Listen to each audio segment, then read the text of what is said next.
Okay, let's unpack this. It really feels like the world of AI is just moving at warp speed these days. Oh, definitely. Yeah, try to keep up with all the breakthroughs. It's almost a full-time job in itself. Exactly.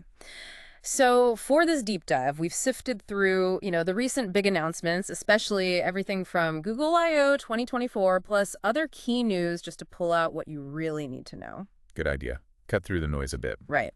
Our goal today is, well, pretty simple. Give you a clear, quick sense of the latest AI stuff and why it actually matters.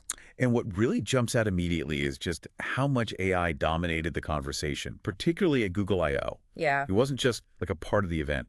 AI was absolutely the central theme.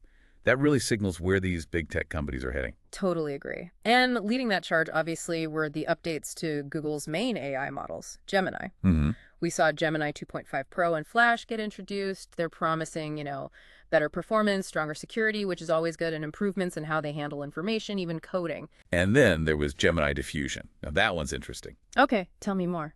Well, for folks not deep in the weeds, it's a model that creates things from text prompts like images. But the key thing here is its speed and skill, specifically in coding and math. Low latency, too. Ah, okay. So that's a real sign of how specialized these AI models are becoming, isn't it? Exactly. Gemini Diffusion really shows that trend. It's not just about general smarts anymore. We're seeing these models fine-tuned for very specific, complex jobs. Which suggests we'll see even more targeted AI solutions down the line. Precisely. We also heard about Gemini getting integrated into Chrome, sort of like a browsing assistant, though that seems limited right now. Google AI Pro subscribers in the US only. Right. Still early days for that one. And for really complex problems, Gemini 2.5 Pro apparently has this new deep think mode. But honestly, the one that really caught my eye was Project Astra. Ah, yes, Astra, the universal AI assistant idea. Yeah, imagine an assistant that understands your voice and what's happening on your computer screen. That feels like a genuinely big step towards, well, a more natural way to interact with AI. It really does point towards a future where talking to AI is much more seamless, more intuitive, moving beyond just typing things in. That enhanced voice and visual understanding could totally change how we delegate tasks. And thinking about creation, Google also showed off Veo 3. Oh yeah, the video generation model. Right. And this is really interesting. It can apparently generate audio to go with the visuals now. It understands basic physics, which is kind of wild, and can even spin up short stories from simple text prompts. The physics understanding is notable. It means it's not just making random moving images, it's trying to create scenarios that feel somewhat believable, cause and effect. That's a big leap for AI creativity. Definitely. Now, shifting gears a bit, this whole concept of an agentic web and AI agents seems to be picking up steam. It does. Microsoft's been talking about their vision for an open agentic web. And Google previewed Project Mariner. It sounded like a prototype for planning trips or ordering things, but crucially, with a human still involved, keeping an eye on it. That human oversight is key, especially early on. But Mariner gives us a concrete example of how these AI agents might actually start doing tasks for us in the real world. We're also seeing more open source tools popping up for building these agent chat interfaces. And apparently, OpenAI's Responses API is considered a pretty important piece for enabling these more proactive AI assistants. Yeah, the Responses API allows for those more complex back and forth interactions that you need for an agent to actually carry out a task over time. It feels like AI that does things for us, not just finds information, is getting closer. And speaking of open source, that community is just firing on all cylinders. Absolutely. Mistral put out DevStral, which sounds like a really powerful code-generating AI, and importantly, with a very permissive open source license. And it performs incredibly well on benchmarks like SW Bench, apparently. Shows open models can really compete.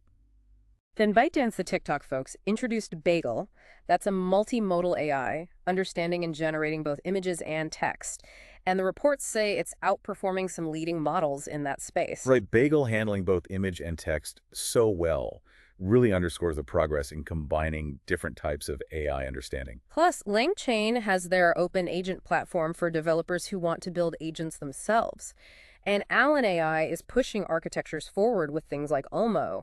It's just great to see this level of quality becoming so accessible. That democratization is a huge part of the story right now. Digging a bit deeper on the technical side, DeepSeek developed a new method called GRPO. It apparently simplifies how you train these massive language models. Which is vital, right? Yeah. Making this development more efficient is key to scaling up. And their DeepSeek V3 model is just huge, using like over 2,000 high-end GPUs, and has some clever architectural tricks like MLA and MoE for better performance. That scale and those innovations are directly translating into more capable models. And this other concept really intrigued me, embedding geometry. The idea that different AI models might be developing a kind of shared fundamental way of understanding things internally. Yeah, that's fascinating stuff. It hints at maybe a universal structure for how AI represents knowledge. Still very theoretical, but really interesting.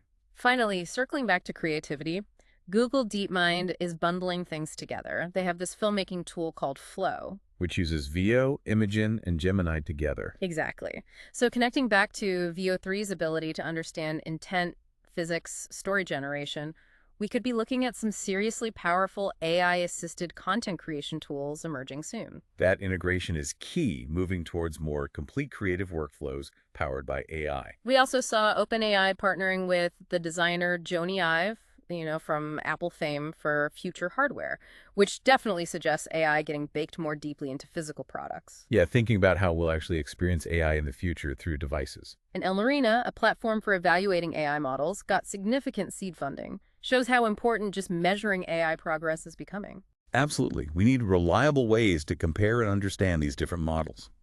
So wrapping things up, the big takeaway is just this incredibly rapid progress across the board. Foundational models, AI agents starting to emerge, powerful creative tools, and really significant contributions from the open source world, too. It's a lot happening very fast, which kind of leads to a final thought for you listening. With all this happening so quickly, what new possibilities or maybe challenges do you see coming up in the next year or so? What part of AI's direction excites you the most, or perhaps gives you pause?